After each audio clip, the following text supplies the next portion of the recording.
Hi, this is Andy of Andy's Personal Development, and we are currently live in the breakout room. So, welcome, and we love being here for you with quality and value to inspire and to transform. Remember, we are on Apple, Spotify, Google, Amazon, and iTunes.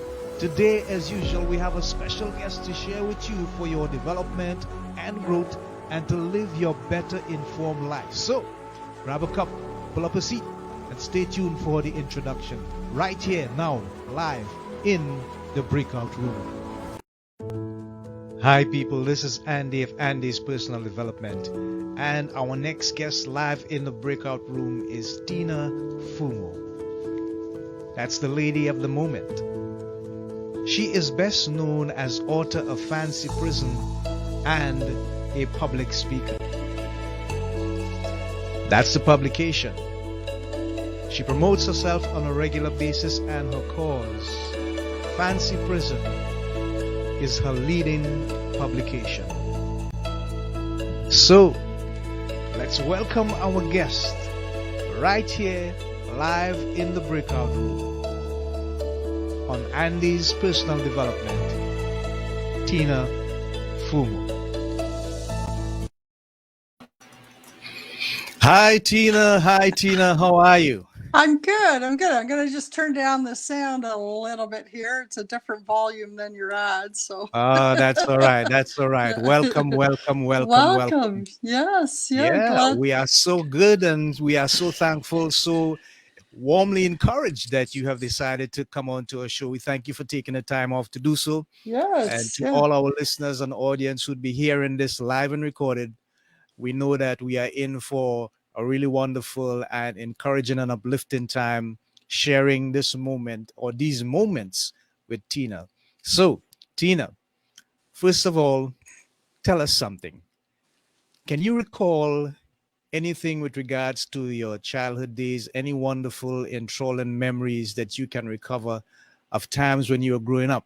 Because basically that was the foundation that would set you for the rest of your life. Can you recall any wonderful childhood memories? I have lots of childhood memories. As far as food is concerned, my background, both my parents are Italian. They immigrated after World War II because World War II had pretty much torn up southern Italy. Yeah. And my mother's cooking, oh my goodness, I have dreams about my mother's cooking. Wow. I can't say that I'm much of a cook at all. I have other interests, but yes, I've never been able to duplicate my mother's cooking. Okay, great. Thanks for sharing. That's warm. Mhm. So tell us something, Tina. What is the one thing, if you had one word to use to describe Tina Fumo, what would it be in terms of your character, your mannerisms? What is that one word that you would use to describe yourself? Tenacious. Wow. Yeah. I love I that. Yeah, I think as a child, it starts as being stubborn and Hmm. strong-willed, and I can see that in my granddaughter now. But I think as you get older, that stubbornness gets polished, Hmm. and it becomes tenacity, Hmm. and in a good way. I think when Right. you, Right. yeah, in a way that you have conviction and you believe in your values and you believe and you stand for what you believe in. Yeah. Okay, great.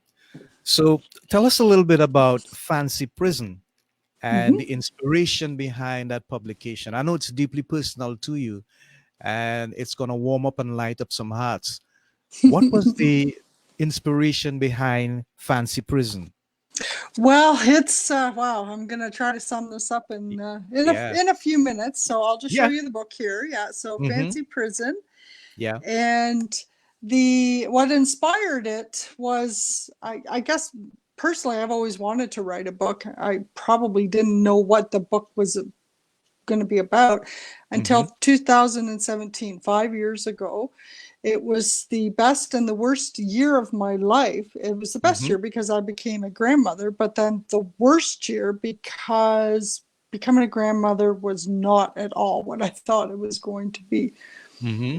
We had to deal with a system and we had to deal with social workers who dragged us into court, and we had to fight to get back a child who already belonged to us. I mean, it was incredibly stressful, it was expensive, humiliating, and extremely frustrating. Wow. But how did it get to that? How did it reach to the point where you all had to go through all this trauma? Well, I think what they do, and probably people who are watching the show now, they may or may not know how easy it is for someone to place a call to child protection. Mm-hmm. And then from there, they take that call, and whether it's true or not, their decision making process is incredibly subjective. Okay. And to me, there was no objectivity at all. Because, for example, in my daughter's case, and I can only really speculate because they weren't very clear at all about Mm-hmm. what the complaint was and Mm-hmm. what measures we could take Right. to protect our human rights and our family rights. Mm-hmm. What they seemed to emphasize was their power to take the baby, not so Oh, much having any wow. reason to do so. So, Mm-hmm. for example, in my daughter's case, we think the complaint was that my daughter was a meth head, a Mm-hmm. drug Yeah. addict. Yeah. Yeah. And they had coerced a signature out of her in her last trimester of pregnancy, which allowed them to go into her medical files. They got urine tests. The tests came back clean. Mm-hmm. After the baby was born, they took samples from the baby's umbilical cord, Mm-hmm. and again, those came back clean. And then now I enter the story. So my book starts off with me driving through a winter blizzard Yeah. in March of 2017 to get to the bottom of the situation, because up until then the baby was born, but there was still a tremendous amount of confusion going on. Wow. Wow. And when I got there, the social workers were in the process of having taken a sample of my daughter's placenta, the Mm-hmm. afterbirth, and sending Mm-hmm. it off to labs to prove yet again this Yeah. theory that she was a meth head, even though the urine tests were clean, That came the back clean. Yeah. Yeah. and the umbilical cord, and she was telling the social workers, I'm not a meth head. Like, I don't know where you're getting your information from. Wow. Wow. I've never touched this stuff, and I never will. So Yeah. I don't understand why, despite this evidence and this oral, they're not giving her the benefit of the doubt. I don't understand why we ended up in court, because when I got there, they still took the baby. 2 days later, Okay. they Okay. took the baby out of my arms and put her into foster care. And I was Hmm. right there. I mean, one of their policies is that children automatically go to next of kin. Well, Mm-hmm. I saw no no compliance with that, because I was right Okay. there, and there was no Right. reason that my granddaughter shouldn't have gone to me instead of strangers in foster care. So they ended up being very nice people, but I didn't know that at the time. Yeah. Yes. Wow. My man. Yeah. So What anyway, an experience. Uh-huh. so that's sort of the catapult of our whole ordeal. And I mean, long story short, we did get the baby back, but you'd Mm-hmm. think it would be easy, but it wasn't. I think once they realized that, ooh, we we picked the wrong baby, and we didn't do our homework very well, because this mother actually has support and a team behind her and some resources. And then they're like, oh man, how do we get out of this now? But it's like, too bad you took the baby. So, Yeah. Yeah. just Yeah. you're going to have to suffer the consequences, because Exactly. you're not making this easy for us, but Mm-hmm. it's not my job to make your job easier. Like, you did this, so you have to pay Yeah. the consequences of this. And Wow. maybe, just maybe, you'll learn from it, and actually the next family that you encounter, you'll treat better. But That's not what Mm. happened at all. No, Yeah, no, yeah. no. Wow. That's not what happened at all. Yeah. So that's why I call Oh my. BS on the system. It's just it. I There's a whole bunch of things that I get into in my book, but Oh, you just dealt with the pertinent points based on your experience. yeah, yeah. So tell us, Tina, how long did this ordeal last for? And in terms of the experience, how was it going through that from stage one to where you finally got what you deserved? Yeah. It took 27 days to get the baby back, which is Okay. an extremely short time, Mm-hmm. considering how some of these cases drag on for months that turn into Yeah. years. Because once you get Yeah. them in the court system, it's a very slow process. Okay. But I can assure you, Charles, it was the longest 20, sorry, Andy, it was the longest 27 days of my life. It was, yeah, we just did not know what the heck was going on. We weren't getting any straight answers. Mm. It was just very confusing. So we got the baby back after 27 days, but then they still had court orders that had to Yes. be served out. And again, it was a very fine line because they still, tried certain things during the what's called a TCO and a supervision order. So the TCOs, I took a temporary custody order. So I took temporary Okay. custody or of my grandchild, which was fine. Mm-hmm. We signed those orders for 3 months along with a supervision order.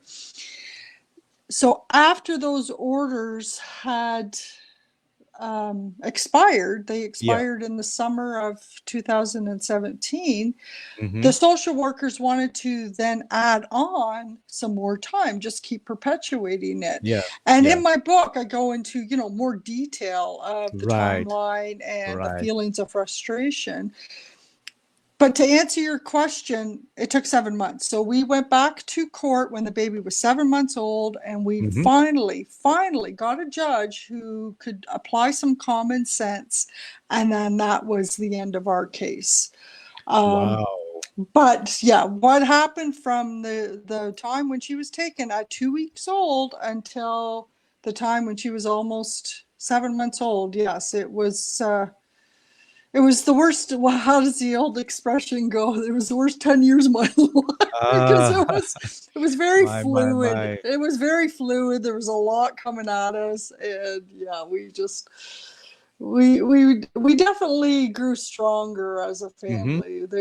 We had to rely on each other's strengths and weaknesses, and we got through it. So, and she was worth the fight. Like in the end, she's just a wonderful little girl. We just love her to bits. Wonderful. And Wonderful. she's Wow. gonna, I That think I sounds yeah, I think I was so telling you good. So before, good. she's gonna be 5 years old in a few weeks. So Yes. yeah, it's hard to Yes. believe it's been five Yeah. years, but yeah. Yeah. Yeah. Yeah. But in that But time I wrote a book, so I guess it's pretty good. okay. Yes. Yeah. There's hmm something good that came out of that hmm experience. hmm Tell me something. What would you say during that period of time? What would you say were the effects of that experience on your family? I know you said that it got you all stronger and probably got you all more connected, more united together, which family need to really hmm look at in a hmm serious way. But other than that, what was it like in terms of the effects of the entire situation? hmm we I think that there's different dynamics there. From a marital point of view, I had to acknowledge the fact that when I get stressed, I shut down and I Yeah. don't communicate effectively. So it would have cost me my marriage because you obviously Wow. you can't be in a marriage where you're not communicating. And Mm, then for my daughter, there's certain stressors that we have to manage with her. And yeah, I don't know if they'll ever go away, but we're aware of them now and they're manageable. One example is moving. Like if she needs to move, because again, I go into more detail in the book, but right.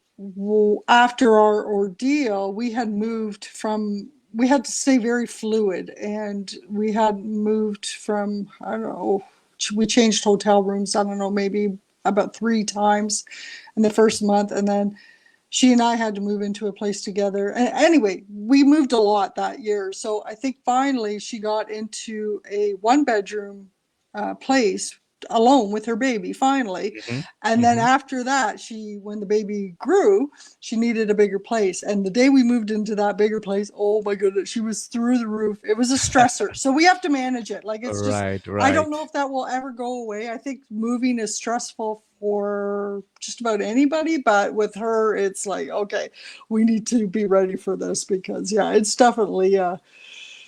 it's definitely sets her back to that year where Mm-hmm. she just was so terrified that she was going to lose her baby. Mhm. Wow. So How that's a difficult right. stressor to deal with. Yeah. Yeah, yeah. My. Hmm. Hmm. But how is she doing now, Oh, emotionally and otherwise? she's fine. Yeah, she's just. I mean, coupled with that, when the baby was turned 3 years old, we started to deal with the pandemic. So I think Huh? she's honestly adjust. She's honestly going through this like everybody else, raising her kid Mm-hmm. and dealing with the pandemic. So she's just like anybody else. And she's probably doing maybe a little bit better than some people just because we got through this thing, so we can get through this now with this pandemic. And Okay. in a lot of ways, she doesn't have to worry too much about schooling because she wasn't in school yet. Like the daycare that she was in shut down right away, but that was manageable. She wanted to be home with her baby anyway, so it's just she was just like everybody else managing that way. Okay. So. Okay. Mhm. Good. Good. Tina, what were the lessons?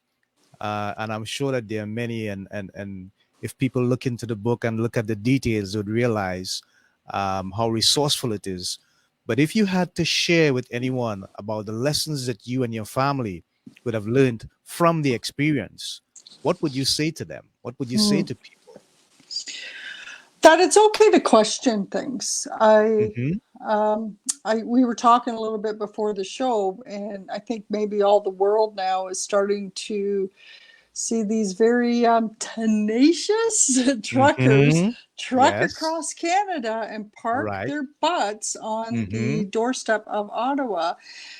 And to me, that's democracy. So Yes. the lesson learned, and I draw parallels at the end of my book about how we have to remind them and that they work for us. It's our taxpayer dollars Yes. Yes. working, and we have a right to ask questions. We have the right to challenge. In fact, we have a responsibility to challenge things. Yes. If they're That's not right. working, I agree. then yeah, then we have to have open dialogue and try to figure out a solution that is in the best interest of everyone. And for me right now, I am so proud to be Canadian. I really am, because I think that's exactly what's happening. It's like the Canadian government did one last straw with the truckers, and they just said enough is enough. Like we want to be heard, and they have a right to be heard. All Canadians have a right to be heard.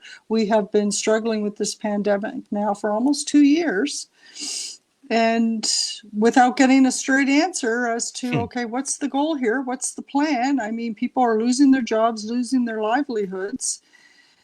And yeah, so again, I go into a little more articulated detail in my In the book book. because Right. I don't, I don't really have very much good to say about the government because of what they Wow. did. They took our baby, Yeah. but yeah, it's in the book I pretty much My, my, my, my. let give them a piece of my mind, as the expression goes. Yeah. Okay. Well, yeah, I mean, it was personal, and your Hmm. family had Hmm. to deal with the trauma and the ordeal of it. So yeah, Hmm. I mean, you had to do what you had to do. Hmm. Tina, tell me something. Having had that experience now and seeing what is happening, particularly in your country, and I'm sure other countries of the world, mine included, with the voice of democracy. How concerned are you for people going forward, that they will not have to go through probably stuff that you and your family had to go through?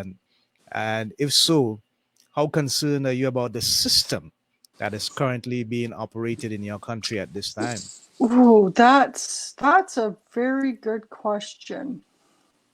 My husband and I talked a lot about that when my book came out because I Right. poured my heart and soul into it, wanting to Hmm. affect change. Yes. And he was my devil's advocate. He goes, "Well, you probably won't see it in your lifetime." And I think Mm. the reason why he said that is that, so yes, I do think that we're heading in the right direction. I Uh-huh. do think that change, especially now, again, seeing how united Canada is and this manifestation of what democracy looks like. But I think changes come very, very slowly. Yes, yes. And my book is just one aspect of what I hope to be changed, because I Hmm. just don't think Canadians understand what is going on in the child welfare industry. And it's been able to perpetuate because of secrecy and because of power, and because they are very skilled at Okay, okay. gaslighting is actually something I never really, it's a term I didn't really use very much Uh-huh. until 2017. 17. And now I pretty much say, yeah, I kind of know what gaslighting is, because that's exactly how I felt. Like I was being Wow, wow, wow. gaslit by these social Yeah, workers. So yeah. yeah. And I'm a mature, educated, common sense kind of gal, and yeah, I even got hook, line, and sinker. Boy, they sure had me. But that being said, I was also a quick study, because once they took my grandbaby, all Yeah. bets were off. It's like, okay, wait a second, wait Yes. a second, this was not Yes. supposed to happen. Yeah, yeah. So Okay, yeah, great. Yeah, Tina, thanks for sharing. We have come to, quickly the middle of the program. We are halfway through, people. And so we're just gonna take a little break and give Tina some time to catch her breath. And then we're gonna come back. So we're gonna okay, be out for just a minute or so. okay. Stand by for this ad break. We'll be right back. Don't go anywhere. You keep listening to Andy's Personal Development with Tina Fumo live in the breakout room. Hi, people. This is a special invitation for you to join our community. Yes, we're inviting you to join our community for 2022. What's in store? Well, what we want is your feedback on our content and our guests, but more so on what you need to be inspired and transformed from your current condition to one of happiness, health, and prosperity. So drop us a line and reach out. Help us to better help you achieve your goals. So, people, inbox me at www.facebook.com/mddreamer/. That's www.facebook.com/mddreamer/. Or send me an email at lovebitsa@gmail.com. That's lovebitsa@gmail.com. We love hearing from you as we build our partnership in growth and development, and we look forward to your communicating. Help us to help you to live a better life in personal growth and development from Andy's Personal Development. We love you. We look forward to hearing from you. See you soon. Bye for now.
So we are live and alive back in the breakout room with Tina Fumo. And we are going to wrap up in a little bit. We are just over halfway through the program. Thank you again so much, Tina, for being with us. Mhm. This is going to be your biggest question. Trust me. It's going to encourage you, it's going to enthrall you, and it's also going to put you a place where you're going to have to dig a little deep. Some letting Oh, you know wow. just before. You didn't What tell is me the this was going to biggest, be what is the biggest why for Tina Fumo? the What gets you up biggest. every day and gets you excited about life that you just want to contribute and make valuable contributions to what is happening in your world? I think communication. Hmm. It's for I'm going to go back to the beginning of your um, show because I think Yeah. you introduced me as an author and a public speaker. I Right. actually don't like public speaking. I was part of Toastmasters to try to get better at it, and then COVID Hmm. started to shut the whole thing down. But the reason why I say that is because I love getting up in the morning to communicate in writing Yeah. to the world, like responding to either messages that people have about my book or some of the advocacy work that I'm doing right now. Or Hmm. right now, I'm just following, this convoy and seeing sort of what the daily news is about that. So I guess that's my why, because up until this point in my life, I was always sort of like, kind of complacent about my place in the world, and now it's like I found my voice and I have something to say. Okay. Great. The work that you do that you just mentioned, is it about the Gentle Giants Academia? Yeah, so that's an advocacy group Right. for children Mm-hmm. and for the disabled and for homeless youth. So I do mention like fundraising for homeless kids in the book. And then the current campaign that I work on, the director actually, when I told her about my book, she kind of thought, sounds pretty controversial, Tina. And I said, we can just leave the name of, that charity out.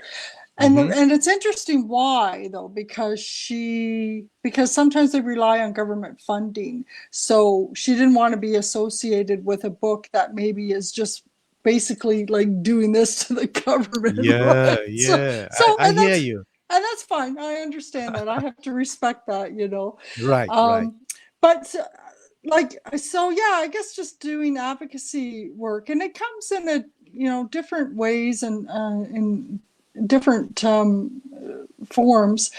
Like, for example, when people come here, I think there's always this impression that, oh, people, coming to Canada and then life will be great. And it's like, no, actually, Canadians, we have our challenges too.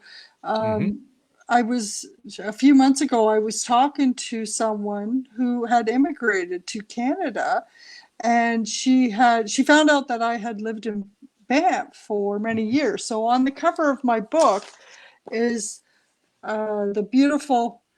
I don't know if you can see that. Yeah, I can see it. The beautiful mountain range in Banff National Park. And I guess her Right. image of Canada was always, the beautiful of mountains of Banff. And it's like, well, that's one part of it.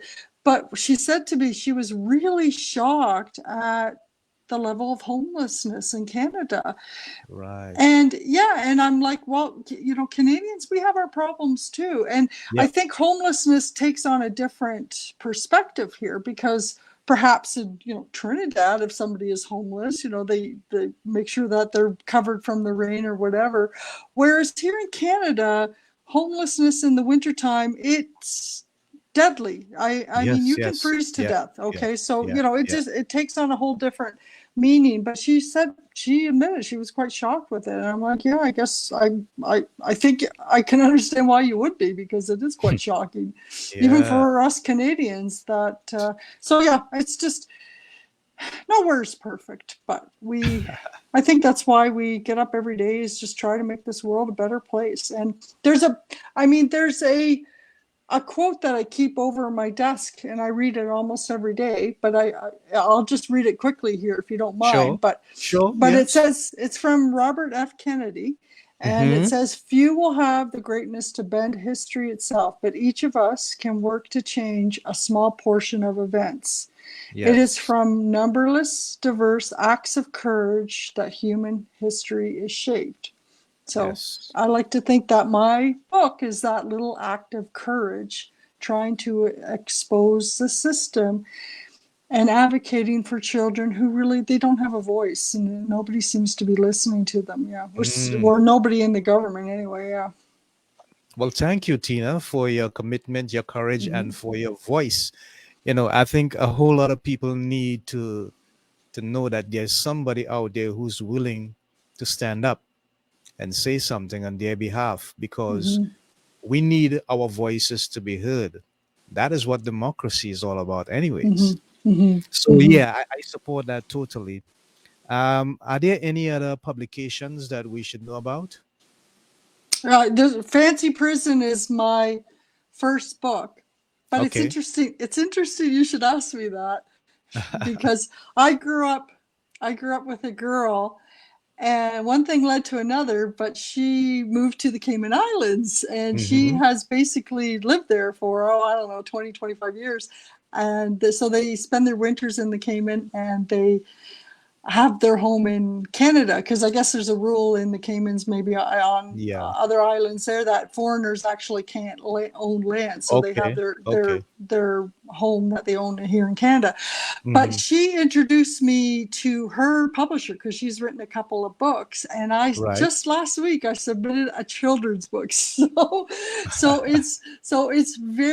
obviously very different than what I wrote about in What you? Fancy Yeah. Yeah. Prison. Yeah. Yeah. But now it'll be my second book, and it will be an idea that my granddaughter gave me. But it's a children's book, and Okay. it's, full of love and feelings, and hopefully a little bit of laughter, and just a fun way to make this world a better place. Yeah. Sounds good. Sounds like something to look forward to, Tina. Mm-hmm. I want to ask you a personal question. That is, why don't you like public speaking? And I'll tell you why. Mm-hmm. You have an engaging personality, Tina. Trust me. Your voice is warm and it's all embracing, and your face generates sincerity. Mm-hmm. Why Mm-hmm. don't you like public speaking?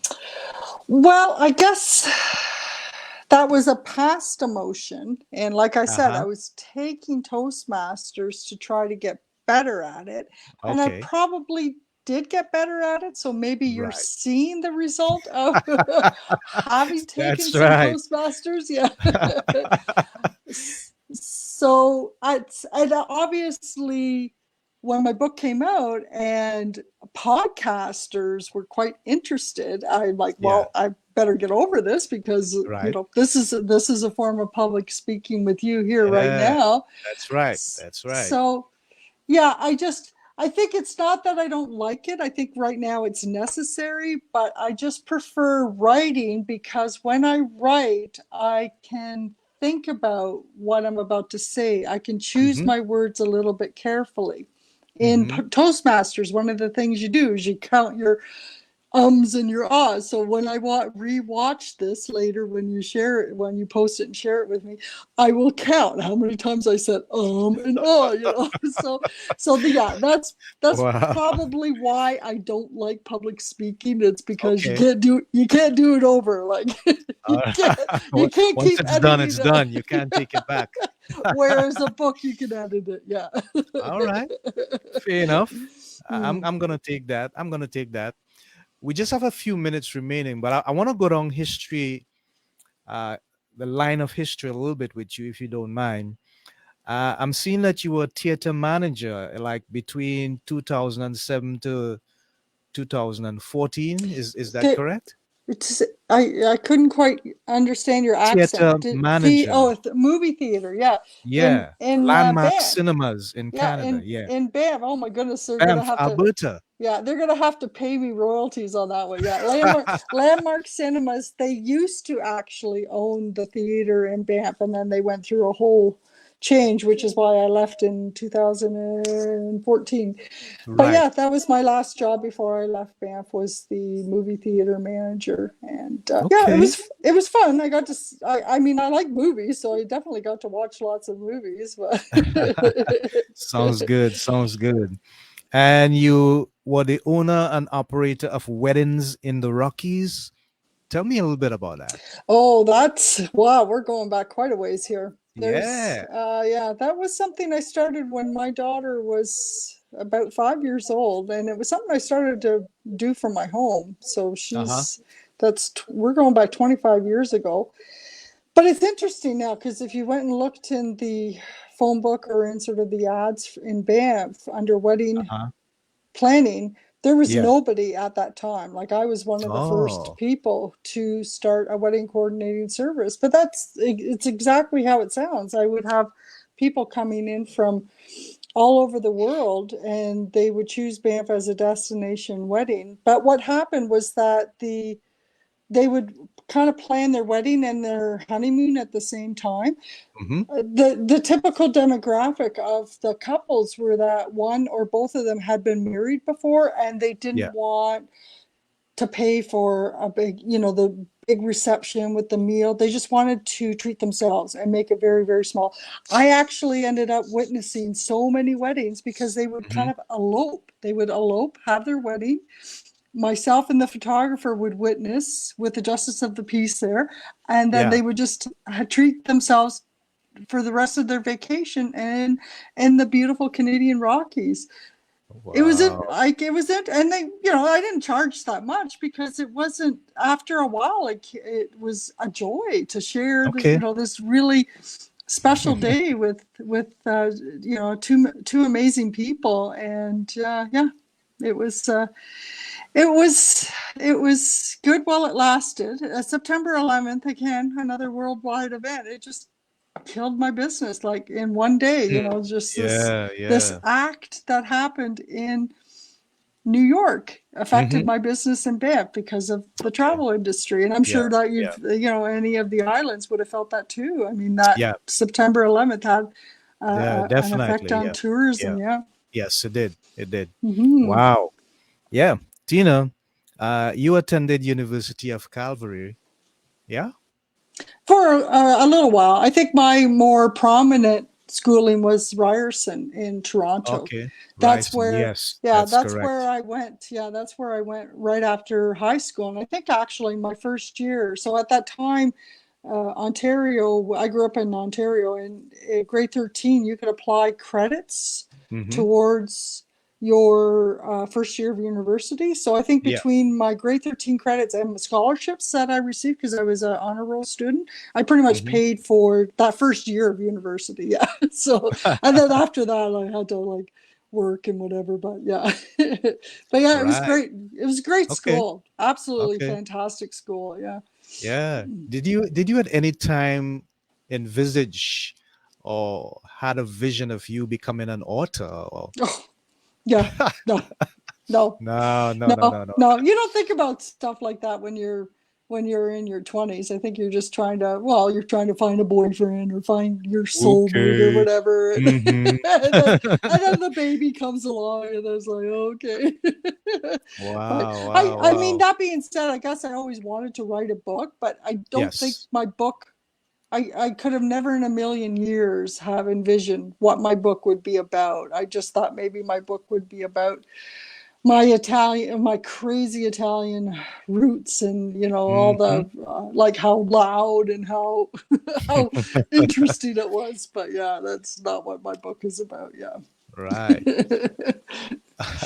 Is there any one person that you could single out that you would say would have had um, the most virtual or virtuous impact on your life? Maybe not a mentor, but someone whose words and whose inspiration would have helped you Mm. to stay on the path and keep a level head and so on. Yeah. One person. I dedicate my book. I thought about that question a lot, and I don't think it could be any one person, but Okay. I do dedicate my book to my mom, Right. and I dedicate my book to my favorite aunt, Diane. She's no longer Hmm. with us. She did pass Oh. away Oh. quite a number Sorry. of years ago. Yeah, Okay. it Yeah. was a long time ago. Yeah, Yeah. Okay. and I do dedicate my book to three women, and then the last one is Mrs. Grant. And if she Okay. is by chance watching this podcast, Hmm. she's widowed now. Her and her husband were just phenomenal people in my life, but she was my mentor. She really she's the one who like literally would put me in her car and we went to Toronto looking around at universities because she was my guidance counselor in school and she knew my academic capacity Right. and helped me with applications to get into university and that sort of stuff, more so than my parents, because my Okay. parents, it wasn't really, it wasn't really the culture of, girls going to school because girls, stay home and cook and clean and make babies kind of thing, which wasn't me. Like I had the baby, Yeah. but yeah, Yeah. it's Yeah. like I said, I don't cook, so Okay. not very well anyway. Yeah. So yeah, Right. Mrs. A shout out to Mrs. Grant for sure. Okay. She was Great. a phenomenal mentor. Yeah. Yeah. Mm. Thanks for sharing, Tina. Finally, and this would be my last question to you before I ask you to give out your handles and so on. What would be your greatest concern if you had to look at the opportunity to heal things in the world? So many different areas, but for you, what would it be if you had the opportunity to shout out something that you need to see people get relief from in the world? What would it be? Yeah. There's so much suffering in the world right Yeah, now. yeah, I'm only going to pick one because yes, that is an endless answer. There's just yeah, so yeah, much that we can get yeah. into. I'm Hmm. just going to pick one, Sure. and I'm going to go back to the advocacy and how important it is right now that we continue to challenge our government. Because, for Hmm. example, in my book, I talk Yes. about red flags and birth alerts. And because my granddaughter was put into the system only for 27 days, and even though it Hmm. was against our will and we were fighting Hmm. and we loved her so much and we wanted to get her back, there's this little red flag on her. Yeah. And 20 years down the road, 25, 30, whenever she decides to be a mother herself, if we don't get that little flag taken off of her, some systematic bureaucrat in the hospital, when she goes to get a baby, will see this red flag, see that she was in the foster care system for 27 days, and then Mm-hmm. automatically go, oh, we need to take her baby because she's high risk, which is Wow. ridiculous. So that Right. has to stop. That has Right. to stop, because the I way the hear you. system is right now, that there's no accountability, and it's just ridiculous beyond words. But that is my fear. If I fast forward Hmm. this, and Okay. all of this fight, all of this pain that we went through would have been for nothing, Yeah. because that Yeah. little red mark on her, for whatever reason, and whoever keeps Hmm. perpetuating this, it needs to Hmm. stop, because my Yeah. granddaughter, whatever she decides in 20 or 25 years is going to have absolutely no reflection on that 27 days when she was taken away from us, and we got her back anyway. Do you know what I mean? So Yes, I hear yeah, you. I hear you. yeah. I hear you. So it's just, but that's the way the system is, and that's Yes. why it's perpetuated and kept people down and kept poverty and addiction and abuse is going in these cyclical, what do they call it, Hmm. multi-generational traumas, because they can't seem to break that cycle. Yeah. Yeah. So yeah, That that's, would I be it for guess, you. yeah, that would be Wow. it. Thank you so much, Tina, for sharing. You are so spot on, and we love your sincerity. I'm just going to take a quick time out here to uh, inform our listeners about the next live show. It would be on Thursday, Mhm. 3rd February 2022 at 3 p.m. Eastern, 4 p.m. AST. And our guest will be Dr. Ron Stutz. He's an inspirational speaker, sorry. It says here that he can help you learn to think like Einstein and create like Michelangelo. He is also a doctor of chiropractic and a three-time best-selling author. So that's on the 3rd of February 2022 at 3 p.m. Eastern, 4 p.m. AST, right here in the breakout room on Andy's personal development. Dr. Ron Stutz, inspirational speaker. He will be on live. So back to the lady of the moment, Tina Fumo. What can people do to get in contact with you if they want to get more information about your book, if they want your advice, if they want to get you speaking at something virtually online, of course, most likely? How Mhm. can they make contact with you, Tina? Yeah, probably the best way is to just Google "Fancy Prison" by Tina Fumo. Okay. But be specific and put my name in there, because Yeah. if you go Google "Fancy Prison," you're gonna you're gonna end up with like guys in country clubs, serving out Wow. Yes. billionaires serving out white collar. Yeah, Mm-hmm. that's not what my book Mm-hmm. is about. My book is Right. about it's "Fancy Prison" calling BS on the child welfare industry, but put my name Mm-hmm. in there. "Fancy Prison" by Right. Tina Fumo, and it Right. Right. will. I think the first thing that comes up is the Amazon link, but then also other social media links, how people Uh-huh. can reach out to me, and then it will link back to podcasts like yours, Andy, Okay. and yeah, and how people can see what I'm like. Public speaking and or online, I guess. Yes. We haven't Yes. quite Yes. gotten there to I don't really envision myself in an live audience in front of Mm-hmm. 1,000 people. Yeah, I don't Mm. envision that, but you never know. I Okay. guess the only way We'll that see. you grow Yeah. the only way that you grow is to kind of push yourself out of your comfort Oh zone a bit. yeah, So yeah. that's right. That's the spirit, Tina. That's the spirit. Yeah. That would do it. Yeah, that would do it. Yeah. Yeah. Okay, folks, it has been a wonderful and really, really enjoyable experience sharing this time with Tina Fumo in the breakout room right here on Andy's Personal Development. And we are thankful for her being with us, taking the time out to share her personal information, her family ordeal, and the struggles that they went through, and the successes that they gained, and the lessons that they would have learned, and the advice that she has for people who would be in a similar situation as we all seek to develop and grow in the society that we are living in today. So we thank you very much, Tina, for coming on.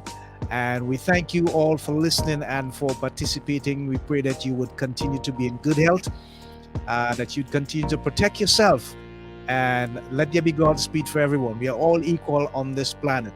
Right here on the breakout room and this personal development, we project love to everybody. We say love, hope, peace, happiness, health, and prosperity belongs to every individual. So thank you. And we'll continue to produce the level of information I believe will bring growth and development and much success. Bye for now.